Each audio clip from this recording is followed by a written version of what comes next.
Clareou da rodada chegando para vocês com os meus destaques positivos e negativos, quem brilhou e quem apagou na rodada, mas uma edição um pouco mais especial, focando aqui na líder Internazionale, que brilhou, que clareou na rodada, e do líder PSG, que não exatamente brilhou, apagou na rodada, chamando aqui vocês, em especial o vídeo, por dois líderes bem diferentes. A Inter é uma líder coletiva, o PSG é um líder com uma estrela só. A líder Internazionale tem um rodízio que funciona, do PSG que gera questionamentos. A líder Internazionale é uma líder de grandes e difíceis adversários, enquanto o PSG é líder contra fracos adversários. Este é um pouco do tema do vídeo, vem comigo.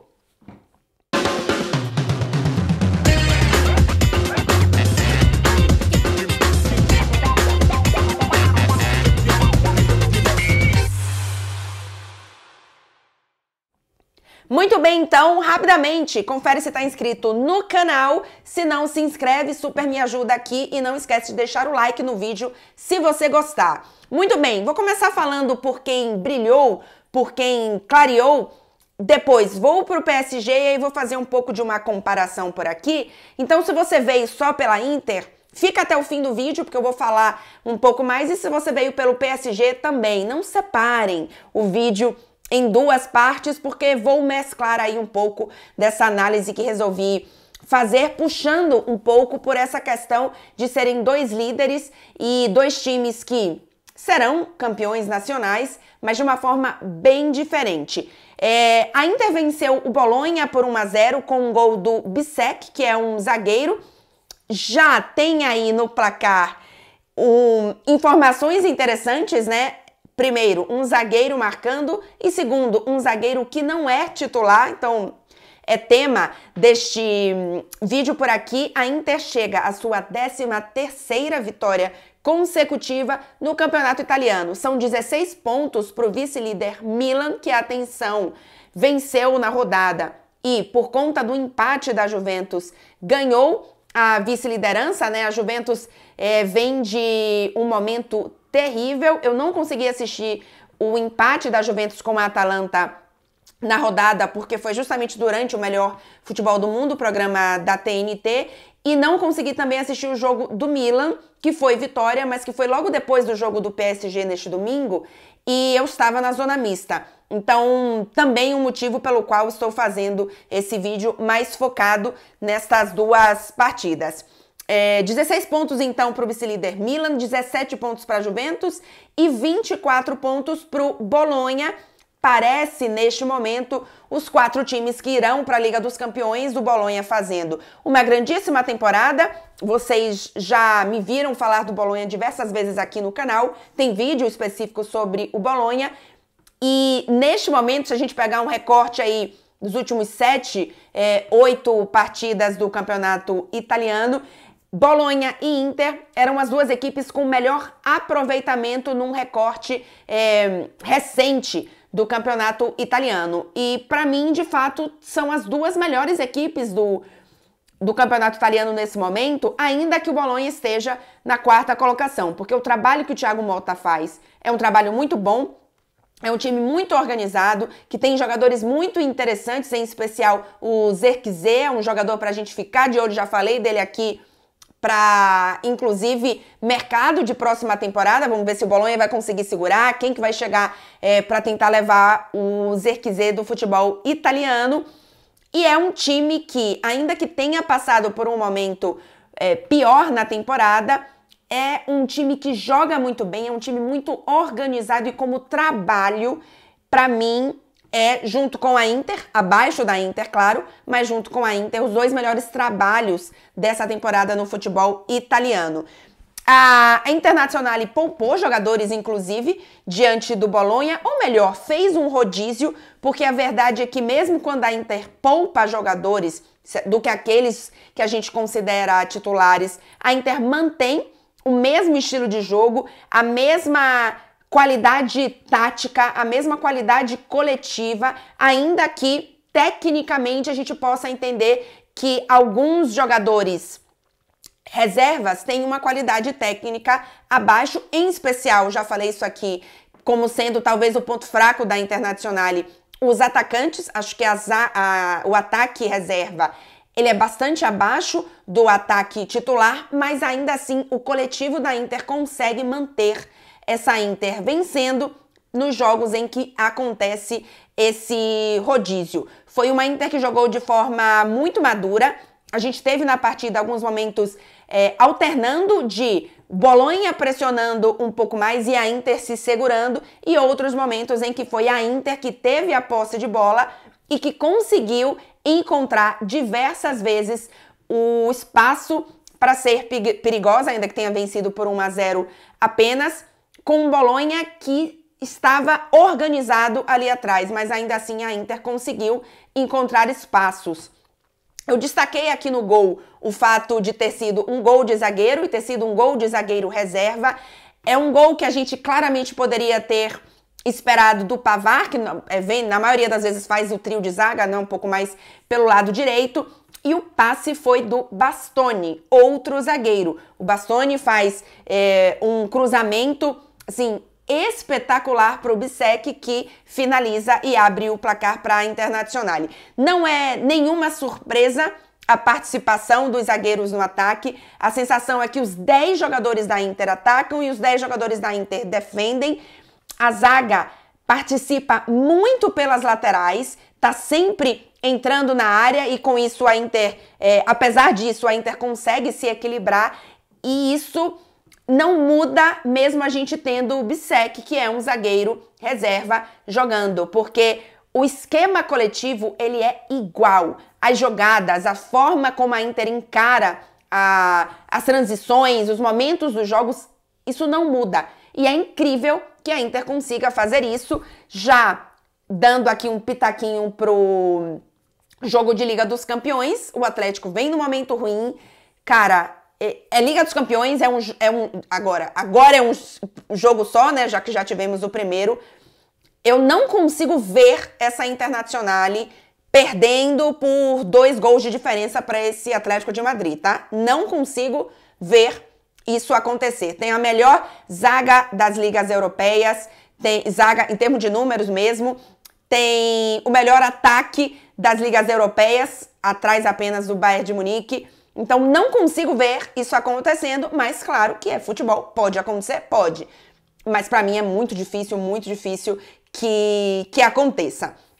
Passando agora para o empate do PSG, e aí depois volto para falar um pouco da diferença dessas duas líderes de 2 competições europeias. O PSG chega a seu 3º empate seguido na Ligue 1. É um time que coletivamente não só não evoluiu, como a sensação que cada jogo a gente tem um PSG diferente. Algumas vezes melhores, algumas vezes piores, mas nunca é o mesmo time. Não só, obviamente, de escalação, porque o Luiz Henrique também faz esse rodízio, ainda maior que o do Inzaghi, porque o do Inzaghi, a gente sabe quem são os 11 titulares. E a gente sabe quem são os substitutos, quem são os reservas, ainda que as coisas não mudem tanto, como eu já falava. No PSG, o Luiz Henrique tem a intenção de não deixar claro quem é titular. Ele muda demais, só que cada vez que ele muda, o PSG muda também. Então, isso pra mim é perigosíssimo. Num time que está em formação, eu acho que isso atrapalha. O rodízio do Luiz Henrique tem criado um questionamento por aqui de até que ponto isso tá funcionando, até que ponto isso é legal, enfim. Existe um questionamento para essa partida específica. O Mbappé foi novamente para o banco, desde que ele informou que ele vai sair do PSG no fim da temporada. Se eu não me engano, são 4 ou 5 jogos. 3 ele ficou no banco e 2 ele foi substituído. Se eu não me engano, é exatamente isso, tirando, claro, o jogo de Liga dos Campeões. Para essa partida, o Mbappé, então, começou no banco, entrou só no fim do segundo tempo. O Dembélé também ficou no banco, então não foi apenas o Mbappé, né? O Luiz Henrique realmente mudou peças. E tivemos alguns destaques, acho que o Lee fez uma boa partida, o Gonçalo Ramos, que fez um gol, e o outro gol foi contra, mas com a participação ali do Gonçalo Ramos, e mais uma grande partida como zagueiro do Beraldo. Um dos gols, inclusive, é o Beraldo que faz o lançamento pro Lee, direto, né? Ele é, enfim, um especialista na saída de bola, absolutamente vertical, seguro, maduro nesses momentos. Ele faz o passe pro Lee e aí o Lee faz o passe final, a assistência em si pro gol do Gonçalo Ramos. São 6 destaques individuais para essa partida, mas mais um PSG. Repito, que a gente não sabe que PSG que a gente vai ver, a gente não identifica. Esse é o PSG com a cara do Luiz Henrique, ou esse é um PSG de transição, ou esse é um PSG de, sei lá, de toque de bola, de transições mais diretas, é um PSG mais vertical. A gente não sabe que PSG é que vai entrar em campo. Algumas vezes ele entra em campo muito bem e outras vezes ele entra em campo muito mal, mas ele quase sempre muda. Isso pra mim é preocupante, ainda que a gente tenha um PSG em evolução. O PSG é um time nesse momento que está sendo moldado não tanto para o presente, e eu gosto do caminho que o PSG está tomando agora. Claro, se esse caminho continuar sendo trilhado, né, de um PSG mais coletivo, de um PSG de jogadores mais jovens, o que significa, no momento, mais oscilação, jogadores que ainda estão amadurecendo, jogadores que ainda estão evoluindo, mas são jogadores que criam uma conexão com a torcida, que criam conexão com o clube, alguns jogadores mais franceses também dentro dessa linha. Então, eu gosto desse projeto, se ele de fato for seguido, né? Que ele não dure apenas uma temporada. Mas me preocupa que ele não tenha conseguido mostrar nenhum início de identidade em o quê? Agosto, setembro, outubro, novembro, dezembro, janeiro, fevereiro, março, em 8 meses de temporada. O Luiz Henrique não conseguiu ainda dar uma cara, dar uma identidade, ainda que seja uma identidade que não esteja 100%, que não esteja funcionando da melhor forma. Me incomoda que não tenha nenhuma identidade ainda, tá? Me incomoda. Vamos ver o que acontece ainda para as quartas de final de Champions, tem sorteio na sexta-feira, porque no campeonato francês a grande verdade é que esse PSG dificilmente vai perder esse título, né? Se perder esse título, vamos combinar. São 10 pontos de diferença para o Brest, que é o segundo colocado, mesmo com esses três empates consecutivos. Como o Brest perdeu na rodada, o PSG inclusive aumentou a diferença, são 10 pontos. Então, a questão realmente é na Liga dos Campeões, para as quartas de final, tá muito atrás. Se você pensar em evolução, em amadurecimento, em momento de time, do que tantos outros. Mas o PSG, que jogou diante da Real Sociedad, com uma estrela jogando muito bem, pode sim ser competitivo. Por que eu acho que são 2 líderes tão diferentes? Primeiro que a Inter é um time absolutamente coletivo, que tem grandes jogadores em grandes momentos. O Lautaro faz a melhor temporada na carreira. Peguei aqui até os números, né? Na temporada, o Lautaro tem 26 gols. O Mbappé, por exemplo, tem 34. Então, não é uma diferença absurda se a gente pegar quem são os 2 jogadores. O Thuram tem 12 gols e o Çalhanoğlu, que é inclusive o batedor de pênaltis oficial, tem 11 gols. Se o Lautaro Martinez fosse o batedor de pênaltis oficial, ele teria mais gols que o Mbappé. Se a gente pensar que se ele convertesse aí, precisava nem converter todos os gols, todos os pênaltis que foram sofridos. Mas é um time muito mais coletivo, em que, ainda que tenha grandes jogadores em grandes momentos, o Di Marco faz grande temporada, o trio de meio campo faz grande temporada, o Thuram, o Lautaro, todos eles vivem grande momento. Mas a gente não tem uma estrela absoluta como é o PSG. Então, a Inter é uma líder coletiva e o PSG é um líder de uma estrela só, ainda que essa estrela não seja mais o projeto, não gire mais em torno dessa estrela, porque o PSG não tem vencido nos últimos jogos sem o Mbappé, né, na Liga 1, e venceu com ele na Liga dos Campeões, ainda que tenha sido um bom jogo, os gols foram dele. Então ainda é um time que tem o Mbappé como a sua referência e que, para vencer talvez de forma mais contundente, realmente precise do Mbappé. A líder Inter tem um rodízio que funciona e que faz sentido. O Inzaghi administra essa equipe desde o início da temporada. Na primeira parte, inclusive na fase de grupos, fez um rodízio muito maior na Liga dos Campeões, priorizando o campeonato italiano. E agora que tem 16 pontos a mais, 16 pontos a mais que o Milan, pode fazer o contrário. Faz um rodízio no campeonato italiano para poder colocar força máxima na Liga dos Campeões. Aconteceu isso no final de semana, vai com força máxima diante do Atlético de Madrid, mas o time não muda. É engraçado que se você trocasse o Bissek pelo Pavard, a sensação é que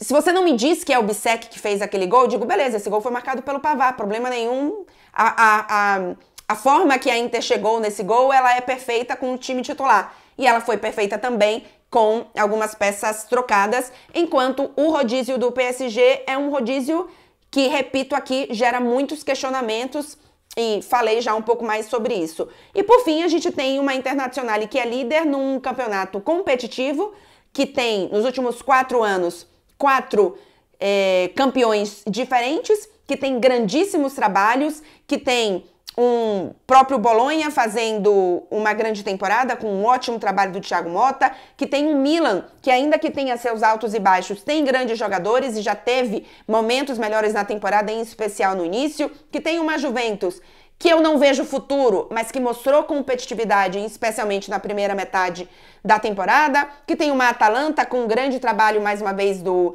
Gasperini, que tem uma Roma agora crescendo demais com o De Rossi. Então, é um campeonato competitivo, é um campeonato que tem variedade tática, é um campeonato que tem grandes jogadores, ainda que não tenha as grandes estrelas. E é um campeonato muito mais difícil do que, obviamente, é a Ligue 1. Ainda assim, a gente tem um PSG que não tem conseguido dominar completamente as suas partidas. Repito, vem de 3 empates consecutivos na Ligue 1 e que é líder contra adversários muito mais fracos. Então, são líderes opostos que, neste domingo, neste vídeo, se uniram por aqui para falar um pouquinho para vocês. Atenção, não esquece de curtir o vídeo, de se inscrever no canal.